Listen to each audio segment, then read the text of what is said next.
11년간 환자의 구강 건강을 책임지고 있는 국립나주병원 치위생사 김유희 선생님입니다. 반갑습니다. 안녕하세요. 국립나주병원 치과 김유희입니다. 제가 살아오면서 개인 치과병원에서 치위생사 많이 봐왔는데요. 정신병원에 치과가 있다면 처음 듣거든요.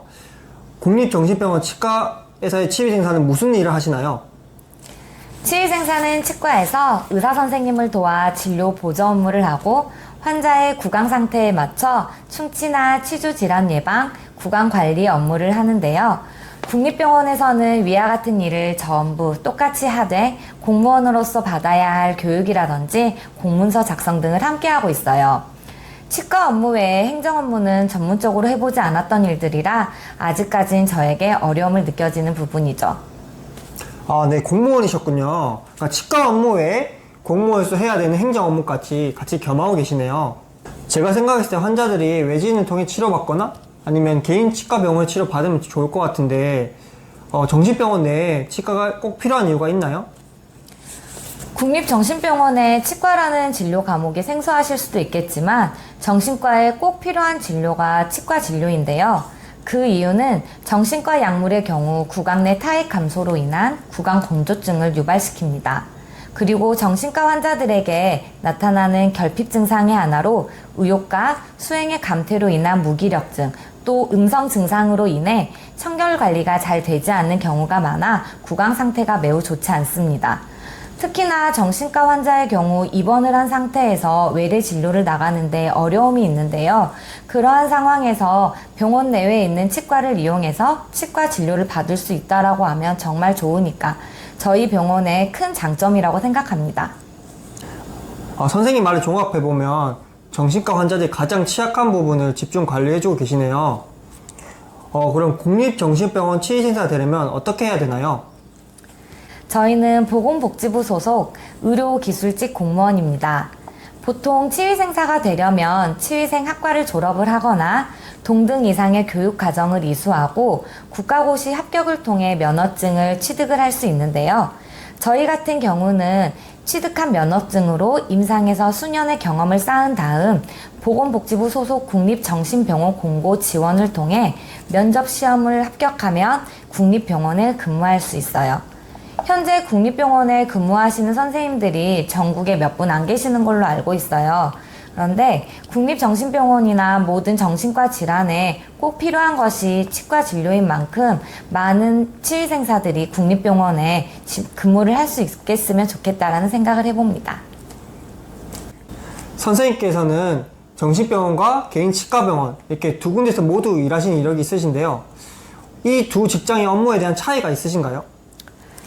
개인 치과병원에서 7년 정도 근무했고 지금 국립병원에서 4년째 근무 중인데요.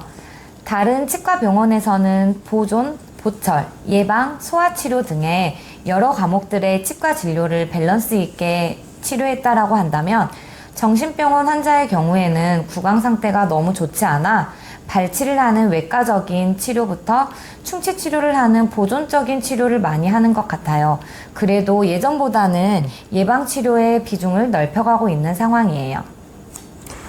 정신과 환자 특성상 구강 관리가 잘 이루어지지 않아가지고 외과적인 치료가 주로 이루어지네요. 제가 치과 병원에 갔을 때 발치나 충치 치료 같은 경우는 굉장히 힘들게 치료했었거든요. 정신과 환자 같은 경우에 더 힘들 것 같은데 혹시 정신과 환자에 대한 치과 치료 하시면서 힘드신 점은 없으신가요? 진료나 환자 케어를 할 때 긴장의 상태라는 거죠. 치과 진료 시 핸드피스라는 엔진이 돌아가는데 입안에서 이 엔진이 작동을 하기 때문에 움직임이 있으면 안 돼요. 모든 환자가 그러는 건 아니지만 정신과 환자의 경우에는 특히나 의사소통이 쉽지 않은 경우도 많고 증상 발현 시 갑작스럽게 움직임이 있을 수 있어 일반적인 환자를 치료하는 것보다 더욱더 신경을 써야 하고 유의해야 한다는 점이 힘든 것 같아요.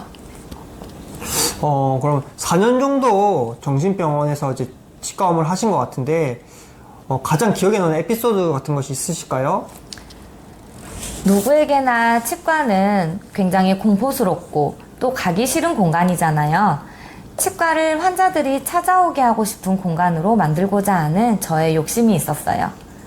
대화를 나눌 때 진심으로 소통하려고 노력하고 또 하나하나 기억하고 경청하려고 노력한 결과 퇴원 후에도 외래 치과에 들러 퇴원 후 어떻게 지냈는지 저에게 제잘제잘 이야기를 하는데 그 시간이 저에게는 참 뿌듯하고 소중해요.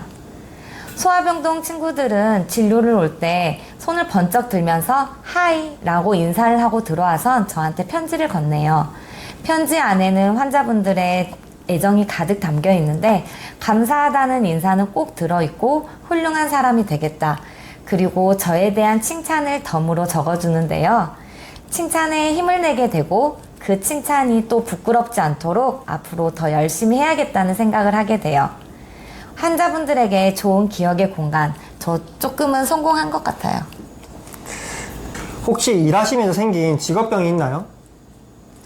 일상생활을 하며 사람들과 대화를 할 때 치과 상식에 대해서 잘못 이야기하면 굳이 설명을 하게 되더라고요. 예를 들어 치석 제거를 했는데 치아가 너무 시리다, 치아를 다 깎아놔서 그런 것 같다 라고 말씀을 하시면 아니다, 그건 치아에 있는 치석이 떨어진 거다 라고 설명을 하게 되고 그 이후에 유의할 점이라든지 어떻게 관리하면 좋을지 또 설명을 하게 돼요. 그리고 TV 속 연예인들을 볼 때 보통 저희는 보면서 코 성형했네, 눈 성형했네 그런 이야기를 하면서 성형미인과 자연미인을 가리잖아요. 근데 저는 배우들을 보면서 치아를 보면 저 사람 보철했네, 자연 치아네, 인공 치아네 이런 걸 보게 되더라고요. 아무래도 치아를 다루는 직업이다 보니까 일상생활을 하시면서 구강 건강에 대한 상식들이나 아니면 치아에 굉장히 관심을 가지고 보는 습관이 생기신 것 같네요. 지금까지 김유희 선생님께서 치위생사에 대한 다양하고 자세한 설명해 주셨는데요. 이 영상을 통해 정신질환자들이 국립정신병원에서 치과 치료를 받을 수 있다는 것을 많이 알려졌으면 좋겠고요. 혹시 국립정신병원 치유위생사를 준비하시는 분들에게 많은 도움이 되기를 바랍니다. 그리고 국민의 정신건강 증진을 위해 노력하는 국립나주병원 많은 관심과 애정 부탁드립니다.